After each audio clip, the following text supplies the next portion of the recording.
It's wonderful to be back again with you, last week and this week. And today I'm convinced that the sun is always shining in Hancock. Lucky you.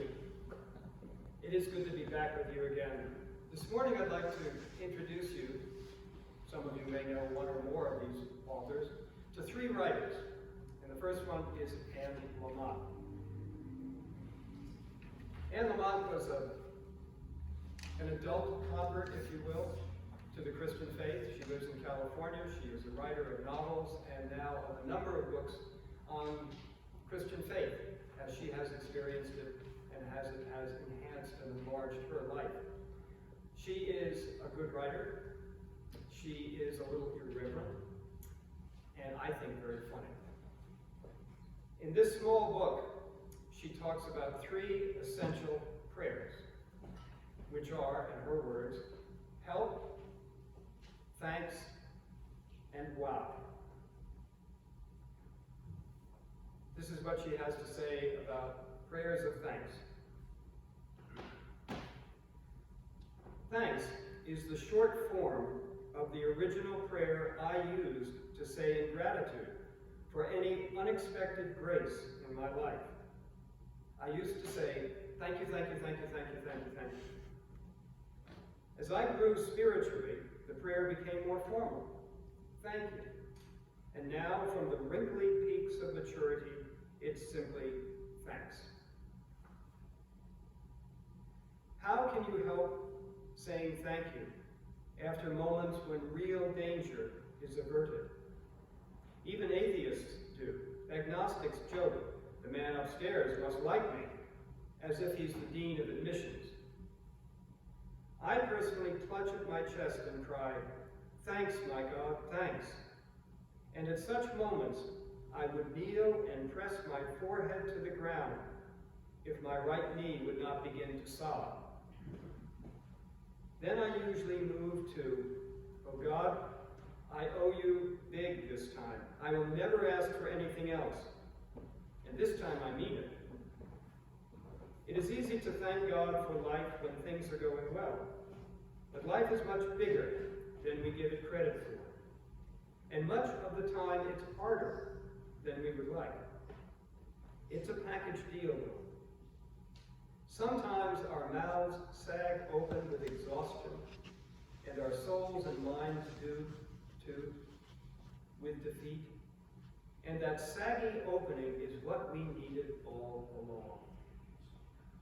Any opening leads to the chance of flow, which sometimes is the best we can hope for, and a minor miracle at that. Open and fascinated instead of tense and scared and shut down. God, thank you. We in life are spectacularly flawed and complex. Often we do not get our way, which I hate.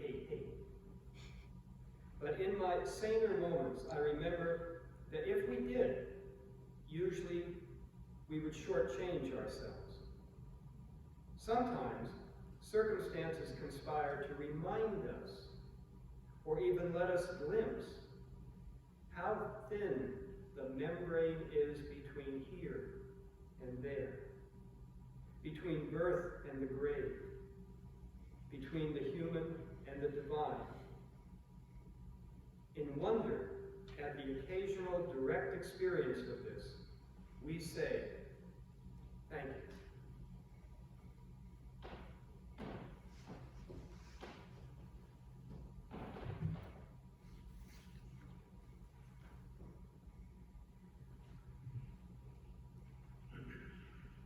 As you've heard me say before, sometimes passages of the gospel are so familiar, we turn our ears off and recite them in our heads, and therefore we're not really listening.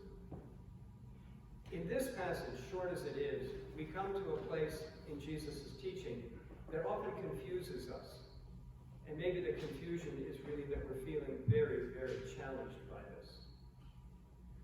But Jesus does not waste words, and in his love for us is always trying to make us better, freer, kinder, more loving, and more grateful.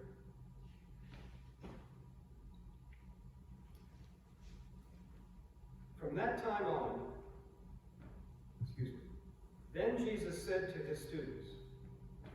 If someone wants to walk behind me, let him renounce all claim to himself and pick up the cross he'll be hung on for following me.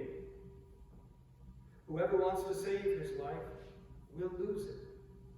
But whoever loses his life because of me will find it.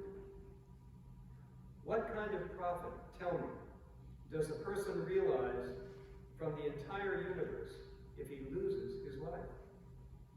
Or what would a person give in exchange for his life? The Son of Mankind is in fact about to come in the glory of his Father with his angels and messengers, and he'll give each person what he's earned by what he has done. May our eyes and ears be open to these words.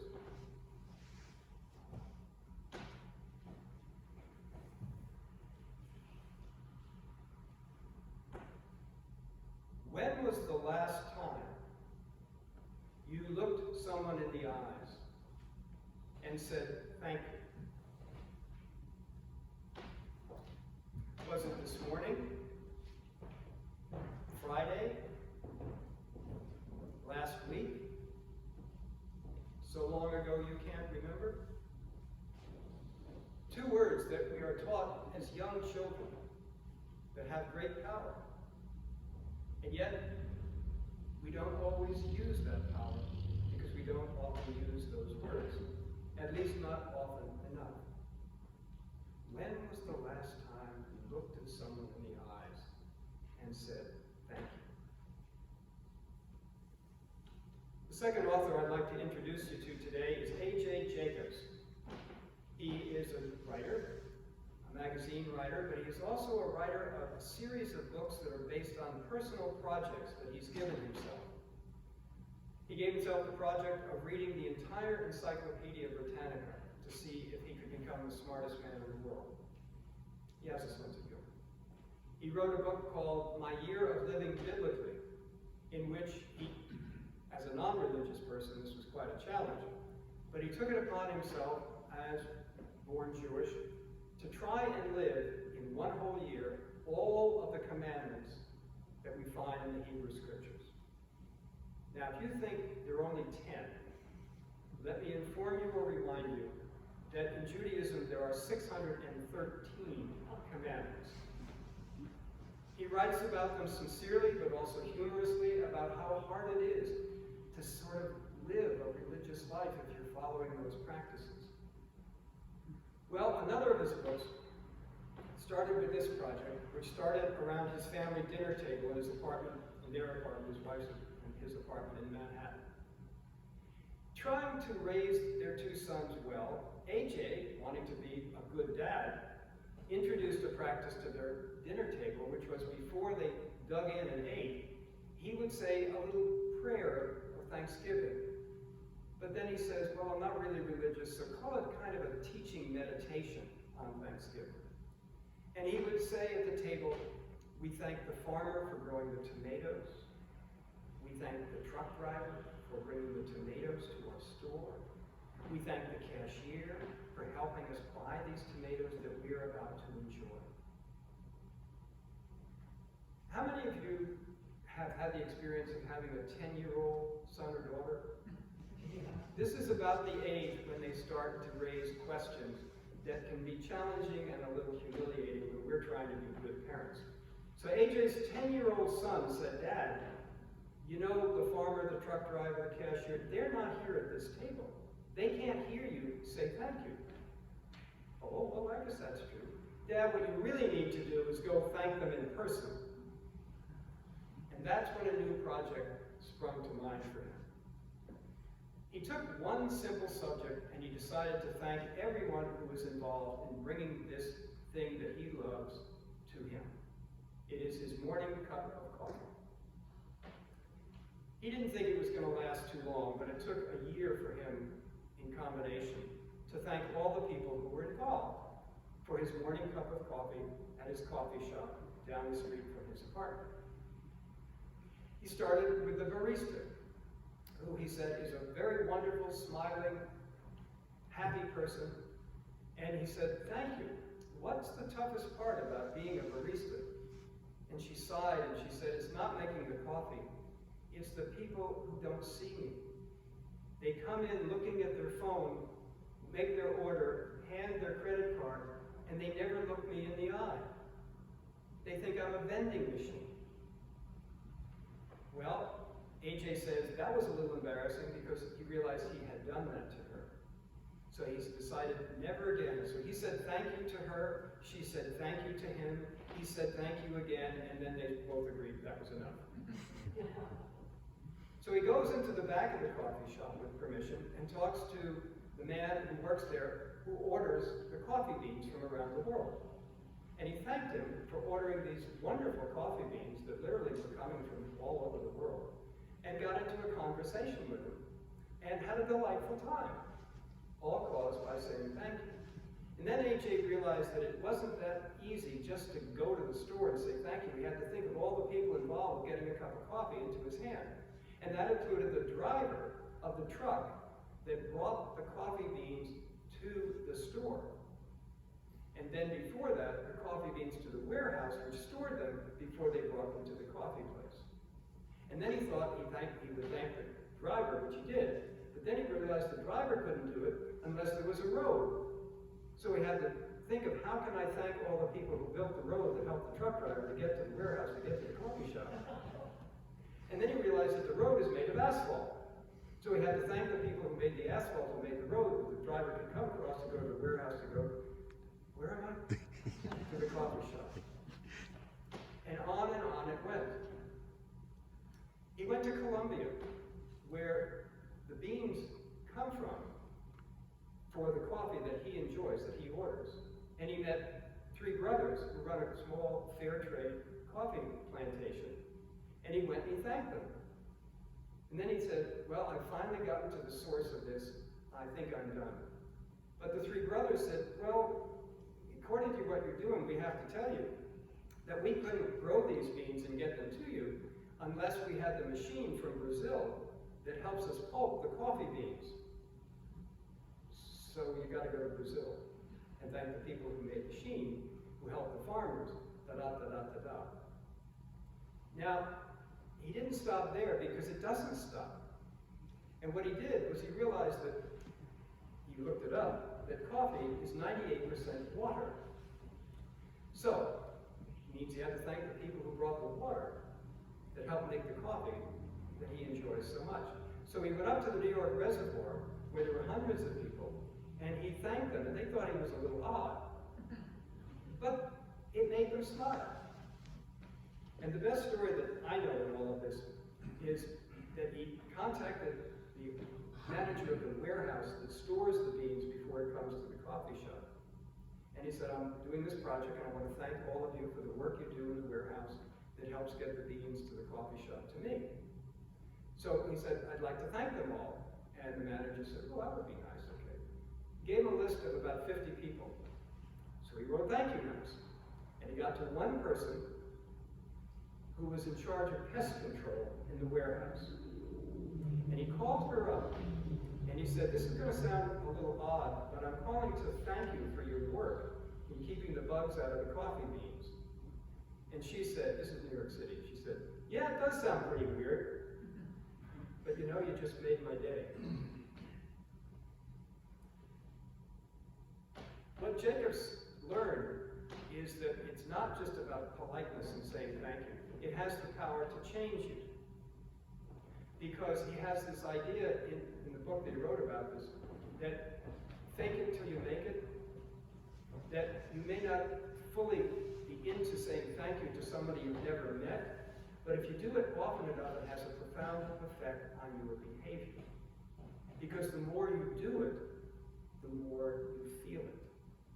And the more you feel it, the more you realize that gratitude makes us kinder. The third author I'd like to introduce you to today is a woman named Butler. She is a church historian. She is a writer of many books and a lecturer. I've had the privilege of hearing her speak many times. And right now, something we all need in America are very keen kind cultural observer. In her book about gratitude, she writes, "Every day there are reasons not to feel grateful. Terrible, painful, distressing, and awful things happen all the time. Yet gratitude is a defiance of sorts, the defiance of kindness in the face of anger, of connection in the face of division, and of hope in the face of fear. Gratefulness does not acquiesce to evil, it resists evil. Thus, gratitude strengthens our character and moral resolve, giving each of us the possibility of living peaceably and justly. Being thankful is the very essence of what it means to be alive and to know that life abundantly."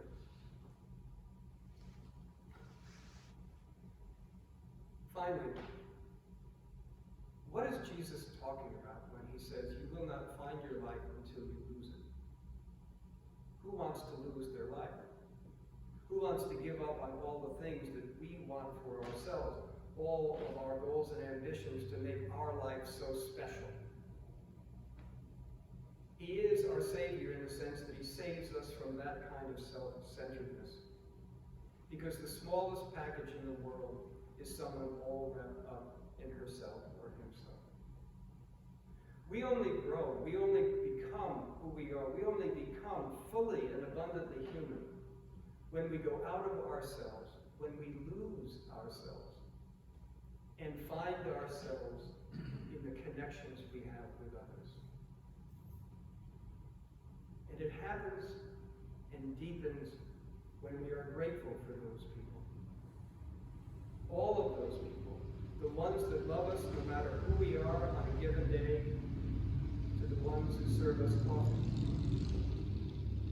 Truly, to find ourselves as God intends us to be, we must lose ourselves in that gratitude.